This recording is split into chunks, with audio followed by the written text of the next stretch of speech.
Coaching জোরপূর্বক coaching করা হয়, জোরপূর্বক বলে যে কোচিং না করলে পরীক্ষার রেজাল্ট ইচ্ছা করে ওনারা খারাপ করে, কোচিং না করলে স্টুডেন্টদের সাথে প্রচুর বাজে ব্যবহার করে। আমার বোন বলছে যে কোচিং করলে স্যাররা আমার সাথে অনেক ভালো ব্যবহার করে, কোচিং না করে ভালো ব্যবহার করে না। আমার মামানি বাধ্য হয়ে কোচিংয়ে দিচ্ছে, যদি কোচিং না করতো আমার বোন মারা যেত না।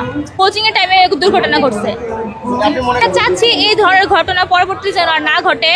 এই যে এখন পর্যন্ত আপনারা খেয়াল করছেন একটু পরে পরে বিমান যাচ্ছে উপর দিয়ে, এই ধরনের স্কুলটা এই এলাকা থেকে সরানো হোক, অন্য জায়গায় স্কুল করা হোক, আর যে কোচিং করা হয় এই কোচিং ব্যবসা বন্ধ করা হোক। আমাদের আজকে দাবিগুলো সেখানে খাদিজা মিস, এই খাদিজা মিসের পদত্যাগ চাই আমরা।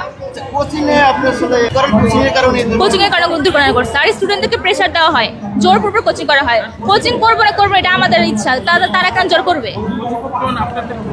পাবো না, কিন্তু আমরা বিচার চাই যে আমার বোন কেন কোচিং করতে এসে মারা গেল, কোচিং করতে এসে কেন মারা গেল। শুধু আমার বোন না, শুধু আমার বোনের কথা বলতেছি না, আমার বোনের মতো হাজার হাজার বোন, আমার ভাই বোন মারা গেছে। এবং সবচেয়ে দুঃখের কথা হচ্ছে মারা যে গেছে এটার এখন পর্যন্ত সঠিক লাশের হিসাব আমরা পাই নাই। এখন পর্যন্ত স্কুল কর্তৃপক্ষ বলতেছে 33 জন মারা গেছে, তারা তালিকা দিয়ে দিচ্ছে, কিন্তু এটা সম্পূর্ণ ভুল। আমরা এটাই বিচার চাই, সঠিক লাশের সংখ্যা। এখনো হাসপাতালে যারা ভর্তি তাদেরকে তো বাদই দিয়ে দিচ্ছে তারা তালিকা থেকে। আমরা সঠিক লাশের সংখ্যা, সঠিক আহতের সংখ্যা চাই, এবং আমাদের পরিবারকে সহায়তা করা হোক। আমাদের আজকে 9 দফা দাবি নিয়ে আমরা দাঁড়িয়েছি, 9 দফা দাবি মানা হোক। আফিয়া মেমোরিয়াম, আফিয়া মেমোরিয়াম, এই যে আমার বোন সবাই চেনে, আফিয়া মেমোরিয়াম, ক্লাস 3 কাই সেকশন। না আমি সাথে ছিলাম না, ওর বাসা একদম কাছে, ওর বাসা একদম স্কুলের একদম কাছে। আমরা ভাবছি আমার বোনকে আমরা পাবো, কিন্তু আমরা এসে দেখি আমার মামাতো বোনও, আমার মামানি হচ্ছে তার সামনে দিয়ে লাশ নিয়ে যাইতেছে। আমার মামানি বলতেছে যে আমাকে একটু দেখতে দেন, কিন্তু তাকে দেখতে দেওয়া হয়নি, তাকে স্কুলের ভিতরে ঢুকতে দেওয়া হয় নাই।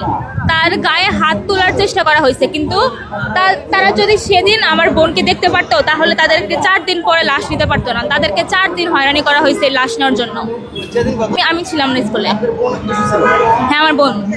আমরা তো সাথে সাথে ছোটাছুটি করছি, সব জায়গায় খুঁজে করছি, ফেসবুকে পোস্ট দিছি, বিভিন্ন হসপিটালে দৌড়াদৌড়ি করছি, অনেক প্রচুর হয়রানি হয়েছি। এই হসপিটাল থেকে ওই হসপিটাল, মানে কোনো জায়গা খোঁজা বাকি নাই। আমরা তাও আশা রাখছি যে আমরা বোনকে পাবো, কিন্তু লাস্টে আমরা 4 দিন পরে ডিএনএ টেস্টের মাধ্যমে মৃত অবস্থা পাইছি আমাদের বোনকে। পরিস্থিতি আমার মামানি 2 দিন সেন্সলেস ছিল, কাউকে চিনে নাই, 2 দিন সেন্সলেস ছিল। এখন সবাই যখন একটু স্বাভাবিক হয়েছে, আমরা এটাই চাইছি, আমরা বিচার চাই, এটাই বিচার চাই। হ্যাঁ আমার বোনের নাম আছে, পেয়েছি, কিন্তু অনেক হয়রানি হতে হয়েছে। ডিএনএ টেস্টের মাধ্যমে 2-3 দিন আরো টাইম লাগছে এটার সঠিক করতে।